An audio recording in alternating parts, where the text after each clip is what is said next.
Και αν δεν είχα πάρει ποτέ αυτή τη στροφή, μάλλον δεν θα ήμουν εδώ που είμαι σήμερα. Δηλαδή, εδώ.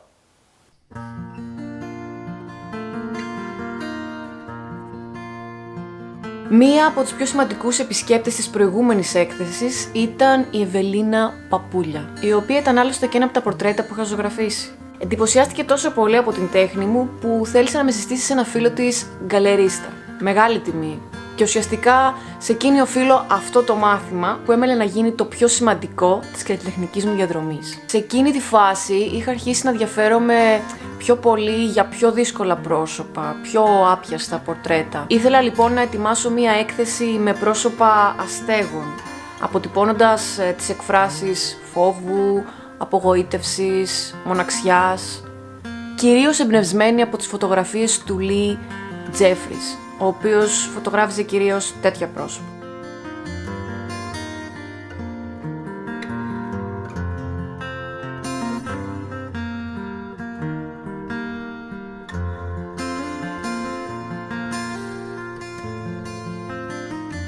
Επικοινώνησα λοιπόν για να του στείλω ένα δείγμα της δουλειάς μου και να κλείσουμε ένα ραντεβού. Και πήγα ενθουσιασμένη, θυμάμαι, γιατί ήταν μια ευκαιρία που ήθελα πάρα πολύ να κερδίσω.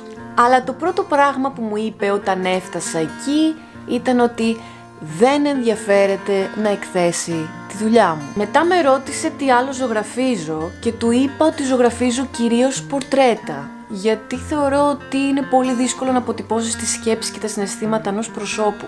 Και εκείνος μου είπε, εννοείς ότι ζωγραφίζεις μόνο πορτρέτα. Και μετά είπε ότι δεν είμαι αληθινός καλλιτέχνης. Δηλαδή δεν ήταν αυτές οι ακριβείς λέξεις του, αλλά αυτό ήταν το νόημα. Μετά ξόδεψε 2 ώρες από το χρόνο του για να μου εξηγήσει τι εννοεί και να μου δώσει συμβουλές σχετικά με την τέχνη μου. Μου είπε ότι θα έπρεπε να το σπουδάσω, ότι θα έπρεπε να πειραματιστώ με άλλα υλικά, γιατί μέχρι τότε χρησιμοποιούσα μόνο μολύβια, και ακόμα δηλαδή. Μου είπε πολλά πράγματα που δεν είχα ακούσει ποτέ και όταν έφυγα από εκεί ήμουν σοκαρισμένη. Και ένιωθα αυτό που μου είπε, ότι δεν ήμουν αληθινός καλλιτέχνης και ότι εκεί που νόμιζα ότι έφτανα κάπου, μάλλον απλά νόμιζα. Σαν να περπατάς και να περπατάς και να περπατάς, αλλά τελικά περπατούσες πάνω σε ένα στατικό διάδρομο γυμναστηρίου. Στο πουθενά. Και μπορεί να μου είπε πάρα πολλές συμβουλές, αλλά δεν μου έδωσε ακριβώς τη λύση πίσω από αυτά. Και έτσι ακριβώς είναι και με τα μεγάλα μαθήματα της ζωής. Κανείς δεν σου δίνει ακριβώς το ψάρι, αλλά σου δίνει το καλάμι για να ψαρέψεις το ψάρι. Οπότε εγώ έπρεπε να πάρω όλα αυτά και να βρω την άκρη μόνη μου, μέσα μου. Και έτσι μετά το πρώτο σοκ κατάλαβα ότι θα έπρεπε να βρω τον αληθινό καλλιτεχνικό μου δρόμο. Φυσικά η επόμενη έκθεση με τα πρόσωπα των αστέγων ποτέ δεν έγινε. Έπρεπε να μιλήσω με τον εαυτό μου και να πάρω αποφάσεις. Να δω ποια είμαι, πού είμαι, τι κάνω, πού πάω. Τέτοια. Και δεν μπορούσα να ακολουθήσω όλες τις συμβουλές του. Δεν μπορούσα, ας πούμε, να αφήσω τα μολύβια μου. Δεν τολμούσα δηλαδή. Και ακόμα δεν τολμάω. Ούτε μπορούσα να σπουδάσω τότε, κυρίως οικονομικά, αλλά δεν ήταν μόνο αυτό. Δεν ξέρω, μάλλον είχα μάθει πια να προσπαθώ μόνη μου. Λάθος, σωστό, θα δείξει νεκροψία. Θα δείξει ο χρόνος. Αυτό που έκανα λοιπόν ήταν να ψάξω περισσότερα βιβλία για την τέχνη και να ανοίξω το μυαλό μου στη γνώση. Και άρχισα να ψάχνω τις απαντήσεις σε μένα. Οπότε γύρισα πίσω σε όλα αυτά που ζωγράφιζα σαν παιδί και θυμήθηκα ότι τότε έφτιαχνα πράγματα μέσα από τη φαντασία μου.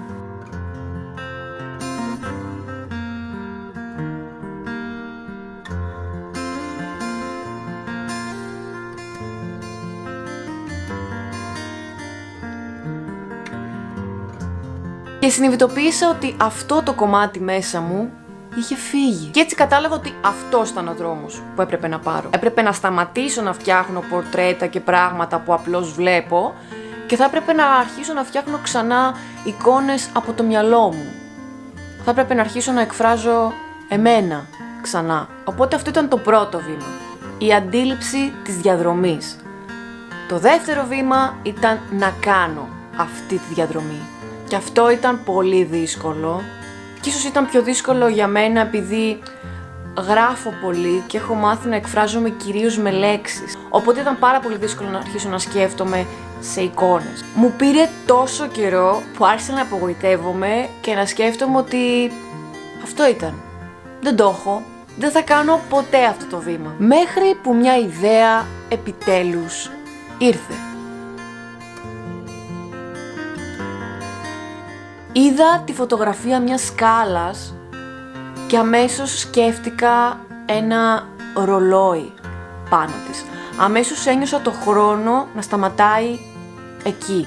Έτσι απλά. Ένιωσα αυτό και δημιούργησα στο μυαλό μου μια εικόνα. Και τότε είχα να κάνω το τρίτο βήμα. Να αποτυπώσω αυτό που είχα στο μυαλό μου. Και αυτό ήταν ίσως το πιο δύσκολο. Ίσως γιατί υπάρχει μεγάλη απόσταση ανάμεσα στο τι έχουμε στο μυαλό μας και στο τι αποτυπώνουμε τελικά. Και μπορώ να πω τώρα ότι δεν ήταν ακριβώς όπως το είχα στο μυαλό μου.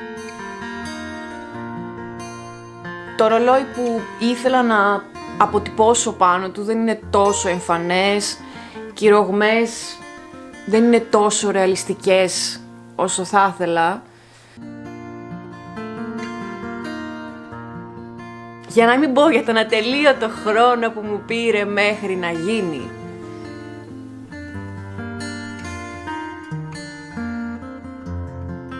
Αλλά όταν τελείωσε, ένιωσα τη νίκη. Ένιωσα ότι τώρα μπορώ να αποκαλώ τον εαυτό μου αληθινό καλλιτέχνη. Για κάποιο λόγο μόνο η αρχή ήταν το δύσκολο. Όλες οι επόμενες εικόνες ήρθαν λίγο πιο εύκολα. Σαν να ξεκλειδώθηκε κάτι και άρχισαν να βγαίνουν όλες μαζί. Σκέψεις που γίνονταν εικόνες. Σε αυτόν τον άνθρωπο οφείλω πολλά. Και αν δεν είχα πάρει αυτό το μάθημα, μάλλον θα ζωγράφιζα ακόμα πορτρέτα. Και θα περπατούσα σε εκείνο το στατικό διάδρομο που λέγαμε, νομίζοντας ότι πάω κάπου.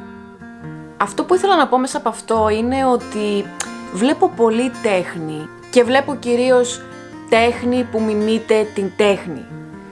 Δηλαδή, εύκολα αναπαραγωγή εικόνων που πάντα έχω δει κάπου αλλού. Και δεν λέω ότι αυτό είναι λάθος ή το να ζωγραφίζεις πορτρέτα είναι λάθος. Γιατί και εγώ ακόμα ζωγραφίζω πράγματα που βλέπω και πορτρέτα και ξέρω ότι είναι πειρασμός για ένα καλλιτέχνη να ζωγραφίζει αυτό που βλέπει. Ίσως γιατί θέλει να το ξαναδημιουργήσει μέσα από τα δικά του μάτια.